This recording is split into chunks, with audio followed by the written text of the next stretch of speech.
Bonjour, et si nous parlions de la souffrance? La souffrance est orpheline. C'est bien connu par les poètes. Pourtant, nous avons du mal à accepter cela. Quand on perd un proche, quand on vit un traumatisme, quand on vit une agression, quelque chose de grave, la difficulté la plus grande, c'est de pouvoir communiquer. On a l'impression que cette douleur n'est jamais vraiment entendue. Quand vous êtes très malade et que vous dites « Oh, c'est comme un coup de poignard, ça me brûle », vos mots, au moment où vous les prononcez, vous savez qu'ils sont faux. C'est ça, mais c'est pas ça. Quand vous êtes dans la peine et le deuil et que vous dites « Il me manque », vous avez aussi l'impression que vous ne dites pas vraiment ce que c'est. La douleur est orpheline. Il faut faire le deuil de la partager. Par contre, il y a certaines choses qu'il faut savoir quand on se trouve à côté de quelqu'un qui est en souffrance. La première des choses, c'est éviter de lui dire ça passera, n'y pense pas, ou lui dire oh ma pauvre, moi je ne serais pas arrivée à le supporter. Ah, on voit des mamans, elles perdent leur enfant, et dans les yeux des autres mamans, on entend ah non, non, moi ça ne serait pas possible, je ne survivrai pas.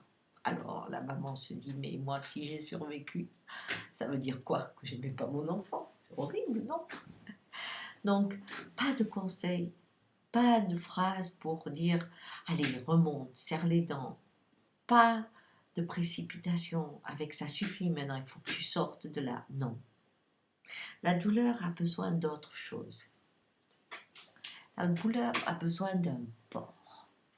Vous savez, comme les bateaux quand ils rentrent au port. C'est pas fermé, hein, un port. C'est la vraie compassion. La douleur rentre dans le port, c'est-à-dire vous ouvrez vos bras. Et la personne y fait ce qu'elle veut. Si elle veut pleurer, elle pleure. Si elle veut crier, elle crie. Mais vous, vous êtes juste le port d'attache, le port qui contient.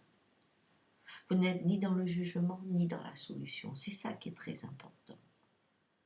N'essayez pas d'intervenir là où vous ne pouvez pas aller. Par contre, au moment où vous êtes ce port qui reçoit cette terreur, douleur, malheur, pensez que ce n'est que la vie. Ne soyez pas effrayés par ce que vous voyez. Si vous êtes effrayé, vous augmentez la peur à l'intérieur et l'incompréhension d'être reçu. Ne soyez pas en pitié, vous augmentez la honte d'avoir cette douleur à celui qui vous raconte. Ne soyez pas en guerrier en apportant des solutions, vous augmentez l'envie de tout laisser tomber, d'être par terre et de plus se battre. Ces instants où on a besoin d'être à fond dans sa paix. Vous devenez agressif en croyant devenir coach. Soyez juste la vie. Dans la vallée des larmes, nous la traversons tous, côte à côte. Ce qui est rassurant, c'est de voir qu'à droite comme à gauche, devant comme derrière, les hommes traversent cette vallée. Personne ne peut y échapper. C'est la vallée du silence solitaire. Mais ce qu'on aime, c'est de savoir qu'on y est nombreux et que c'est une route que tout le monde connaît. Ce qu'on a de commun, c'est la route. La douleur s'exprime différemment. Alors, soyez ce partenaire muet et aimant qui n'a pas d'autre solution. Et pour terminer, je vous donne un petit exemple. Dans une période de ma vie, je vivais une situation complètement folle, mais vraiment folle. Vous voyez, j'en ferme déjà les yeux. Et elle m'avait entraînée dans un état émotionnel où j'avais peur. Donc j'étais allée voir un ami que je connaissais qui était chaman, qui est un chaman d'Arizona, qui s'appelle Beauty.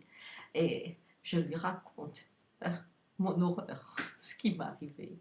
Et il écoutait exactement comme ce porc, dans cette bienveillance. Et je lui dis, j'ai vécu plein de choses dans ma vie, mais là j'ai peur. Alors d'habitude je ne suis pas quelqu'un qui a peur. Et il me dit, ben moi aussi j'aurais peur. Waouh, quelle phrase! Il constatait juste que je vivais une situation où il y avait de la peur.